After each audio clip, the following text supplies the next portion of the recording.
Agradezco la oportunidad que se me brinda para hablar acerca de un tema tan delicado en nuestro país como es la corrupción. En los últimos tiempos hay dos temas que nos han removido un poco la conciencia. Uno es Odebrecht y el otro es lo que ha sido denominado también como lavajuez, por la correspondencia con lavajato, que es el otro nombre con el que se conoce el tema de Odebrecht. Odebrecht nos reveló que los últimos presidentes del país, quienes han llevado las riendas de nuestro Perú, se habían involucrado conjuntamente con allegados a ellos en los temas de recibir dinero de una empresa brasileña que con eso los había comprometido a hacer contratos para construcción principalmente, sea de carreteras, de inmuebles.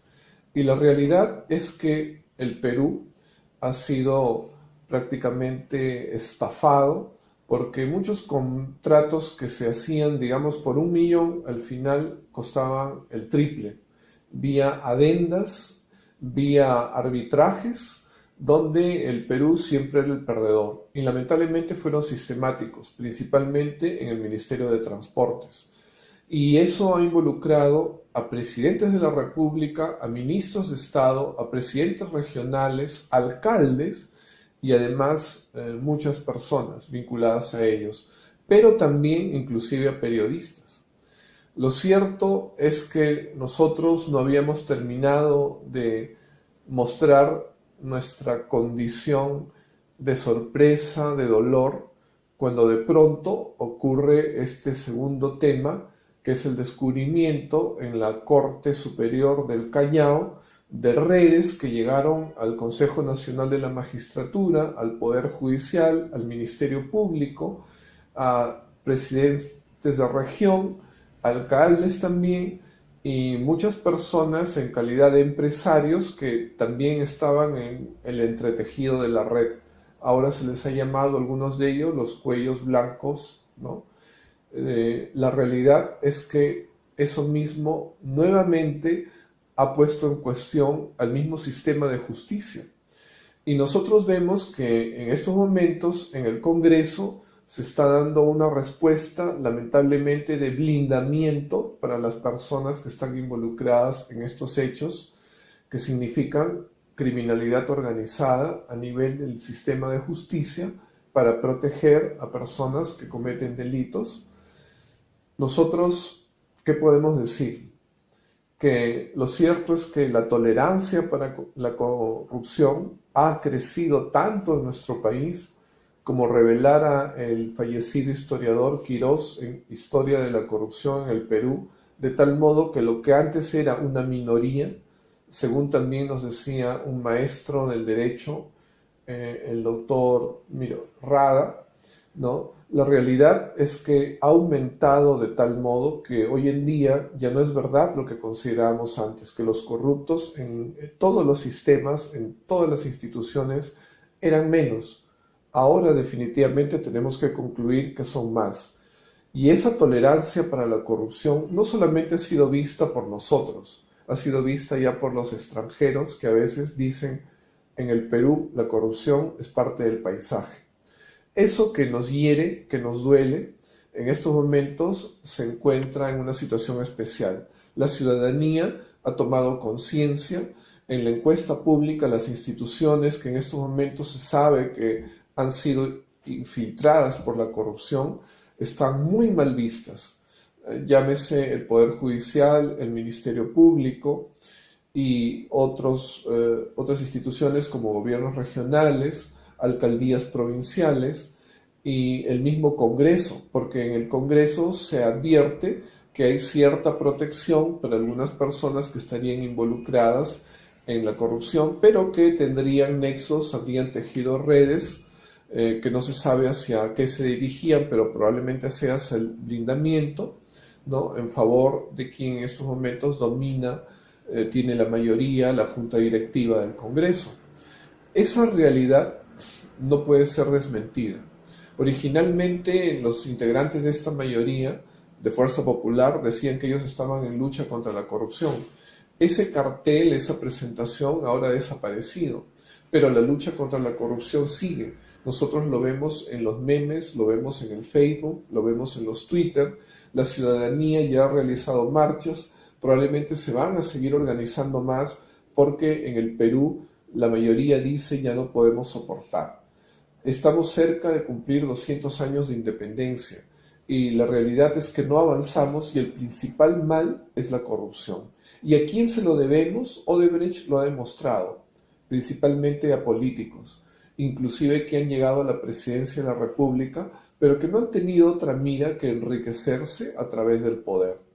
Y ellos han heredado, ¿no? Porque los convenios de Odebrecht ya se ha descubierto que inicialmente se dieron desde ya el gobierno del señor Fujimori y se han ido sucediendo con el señor Toledo, con el señor Humala, con el señor Alan García, ¿no? Hasta inclusive se considera que probablemente el señor Pedro Pablo Kuczynski también habría estado involucrado, ¿no? Antes como ministro y después también en su época de presidente. Entonces la realidad es que estas personas, con todos los que han trabajado a su alrededor, son perjuros, han traicionado al país porque ellos, en la condición de máximos representantes del Perú, ¿no? Han sido quienes han puesto al país en la condición de ser vendido a los intereses del extranjero. Las riquezas del país, que son tantas, se han visto menguadas, la posibilidad del desarrollo también, simplemente porque ellos se han dedicado a engrosar sus bolsillos y las de personas que están más alrededor de ellos. Últimamente se ha visto con el caso del presidente Pedro Pablo Kuczynski, quien solamente se dedicó a gobernar con allegados, con personas con las cuales tenía confianza, sin importar que no tuvieran capacidad de conocimiento en los ámbitos donde les correspondía trabajar. Y eso significa, pues, definitivamente poner en condiciones difíciles al país. Lamentablemente no se aprecia que las cosas hayan cambiado. Hoy en día, aparentemente el presidente Vizcarra se ha puesto en la condición de luchar contra la corrupción y en ese sentido se dice que merece apoyo, porque si alguien se compromete a luchar contra el mal endémico del país que nos tiene en su desarrollo permanente, definitivamente nosotros como ciudadanos por allí tendríamos que ir. Y la oposición en estos momentos principalmente es el Congreso, conjuntamente con el Ministerio Público, donde se encuentra a la cabeza el doctor Gonzalo Chávarri, quien lamentablemente tiene una acusación constitucional y como está en manos de la mayoría del Congreso, que tiene la votación suficiente como para salvarlo, evidentemente lo que existiría sería un compromiso circunstancial, pero compromiso igual, en el cual una institución ayuda a la otra y la otra también. Entonces hay un canje, ¿no? Mantienen al señor Gonzalo Chávarri en la Fiscalía de la Nación y el señor Gonzalo Chávarri, a través del Ministerio Público, la entidad que le corresponde perseguir el delito, puede blindar a quienes tienen investigaciones en el Congreso. La ciudadanía en estos momentos está expectando que el Congreso se está desenvolviendo de espaldas a los intereses del país, porque ellos simplemente están trabajando para blindar a su lideresa y a personas vinculadas a ella. Y en ese sentido, la oposición a esta posición de blindamiento en estos momentos en el Congreso es minoría y probablemente también en el resto del país. En ese sentido, el presidente, quien en estos momentos ha presentado proyectos en contra de la corrupción y en favor del desarrollo del país, tendría que ser quien debe ser amparado por la ciudadanía, porque como no tiene suficiente respaldo en el Congreso, entonces su respaldo tiene que ser la ciudadanía, la opinión pública, que en estos momentos se encuentra señalando que el Congreso no está a la altura de las necesidades del país. Escuchamos que a veces se dice, el gobierno no ha presentado los proyectos de ley que se esperaba, tienen muchos defectos. La pregunta es, lo menos que uno imaginaría es que sean congresistas los que dicen esto, porque es precisamente al Congreso al que le corresponde legislar. Si a ellos les corresponde legislar y si ellos ven defectos en los proyectos del Ejecutivo, lo que correspondería sería que ellos mejoren esos proyectos o presenten los alternativos, los buenos, los lindos, para que esos pues sean discutidos y de repente aprobados. Lamentablemente no se aprecia esto, solamente hay una crítica inconsistente y no la propuesta para que salga lo que el país necesita. Nosotros sabemos que en el Congreso hace años está detenido un proyecto de ley de reforma electoral. A raíz de Odebrecht, lo que sabemos es que a los partidos políticos que estaban postulando les llegaba dinero de no se sabe dónde, que probablemente es producto de lavado de activos, de la minería ilegal, del extranjero, del narcotráfico, pero ese es el dinero que ha estado respaldando que algunos partidos lleguen al poder, sea en el Ejecutivo para gobernarnos o sea a nivel del Legislativo para tener una representación nacional. Y a la larga se aprecia que esos grupos responden no a los intereses de los ciudadanos, que son los electores reales, sino a los intereses de quienes invirtieron en ellos. Y eso quiere decir que gobiernan precisamente a espaldas del país, porque tienen que hacer caso a quienes les capitalizaron y que tienen sus propios lobbies, sea para detener leyes o sea para trabajar en pos de otros a los que pueden recomendar. La reforma electoral, ¿qué es lo que buscaría en este caso en particular? Prevenir nuevos Odebrecht, ¿no? Es decir, que el dinero que llegue a las campañas sea dinero limpio por diversas vías, porque pueda ingresar a través de cuentas bancarias, de modo que sea transparente la donación, o de cualquier otro modo que signifique que no llegue dinero sucio. Pero esta reforma no se quiere hacer. No se desea hacer una reforma integral en el tema electoral, a pesar de que esa sería la condición para tener en el futuro elecciones limpias, para que lleguen personas con representación nacional y que defiendan intereses nacionales.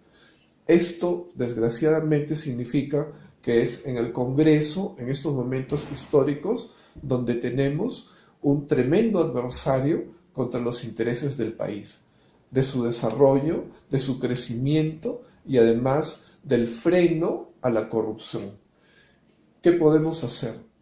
Hacer distintas cosas, salir a las calles, participar creativamente en distintos medios, a través de los Facebook, a través de los Twitter, porque ahora es en los medios donde se está dando una principal lucha contra la corrupción. Es difícil para cualquier ciudadano salir en un diario como Correo, como La República, como El Comercio, pero a través de los Facebook, a través de los memes, a través de los Twitter, tenemos un nivel de llegada a la ciudadanía, un nivel de capacidad para formar conciencia y sobre todo de actuar e influir, porque sabemos que de un modo u otro sí son sensibles a las encuestas. Hace poco se ha visto que el Congreso tiene 2.8 nada más de respaldo. Todo lo demás está en contra, pero el Congreso lamentablemente sigue actuando en contra del interés de esos ciudadanos que no se sienten reflejados, que no se sienten representados por el Congreso. Esa cerrazón, ¿qué nos indica?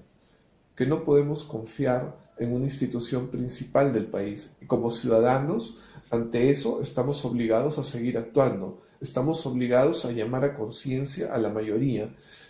Nuestros políticos, principalmente los tradicionales, están en contra de nosotros. Ellos están preocupados más en quién reveló los audios, que se investigue, que es lo que está haciendo el fiscal de la Nación actual, en vez de combatir a la corrupción. Quienes tenemos la idea, el proyecto de que nuestro Perú respire en mejores condiciones a partir de los 200 años, a partir del 2021, queremos principalmente combatir la corrupción, que la que existe ahora, por lo menos en el futuro, sea menos, que sea mínimamente, y ahora pocos somos todavía los que estamos en el combate. En el momento en que rompamos el equilibrio y seamos más, definitivamente tendremos las mejores condiciones para que el Perú cambie. Ustedes están invitados a esta pelea contra la corrupción.